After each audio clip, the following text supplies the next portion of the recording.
Jonathan Swift spends most of Part 3 in Gulliver's Travels commenting on and criticizing the approach to scholastics, science, mathematics, and abstract thought that was commandeered during the Enlightenment.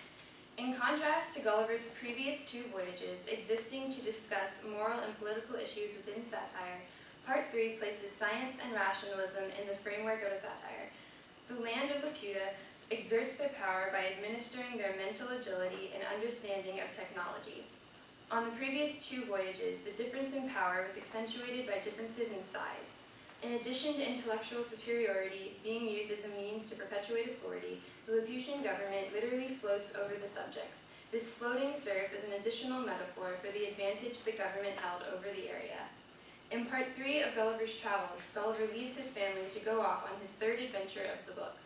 This time, he sails out on a voyage only to be abducted by pirates very shortly after. Among the pirates is a person who speaks Dutch, to which Gulliver responds by speaking in Dutch to him and attempting to appeal to the Christian viewpoints of this man. Gulliver then mistakenly insults the man and as a result is punished to a small boat with only 4 days' worth of food to take with him. As Gulliver sails on, he encounters the peculiar floating landmass that is Laputa. Gulliver shouts up to Laputa and they send down a rope-like chain for him to climb. The people of Laputa are bizarre. They all have heads that are tilted to one side. They wear clothes with musical instruments and stars and moons on them.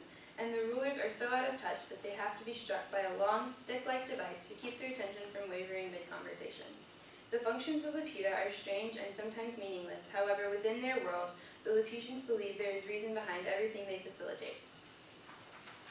The central theme of this section of the book seems to revolve around intelligence and power. The king is extremely out of touch with the people who made up the Laputians. Not only is he removed from the body of the people, but so are the subjects who make up the intellectual body of scientists and abstract thinkers. They, in particular, are the characters who subscribe to the use of the flapper.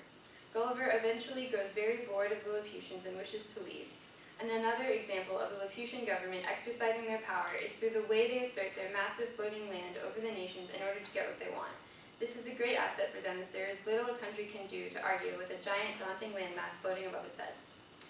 Once he has journeyed away from Laputa, Gulliver encounters an academy intended to further educate others with lesser understanding of mathematics and science. Once Gulliver arrives, however, he finds that all of the scientists at this academy partake in particularly odd practices and studies.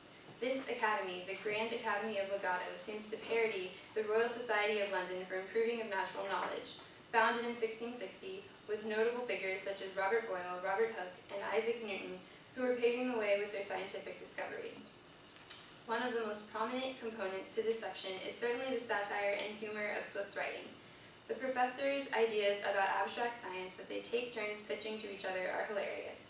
One of the most amusing parts was the professor who suggested they stop speaking to each other and merely choose to carry the objects they represent how they feel. This idea is so abstract that it's humorous, and I definitely think Swift intended it that way. Gulliver responds to that idea by reminding the professor the more complicated your ideas are, the more you will have to cart around with you to represent your words. I think the vein of satire and jokes that runs through this section are equally as effective for the reader as the overall tone of power and intellect proves to be. Swift criticizes the British government, the pretentious air that scientists from the Age of Enlightenment could provide, and all the while tied in humor and entertainment to tell a peculiar tale of the third voyage with Gulliver.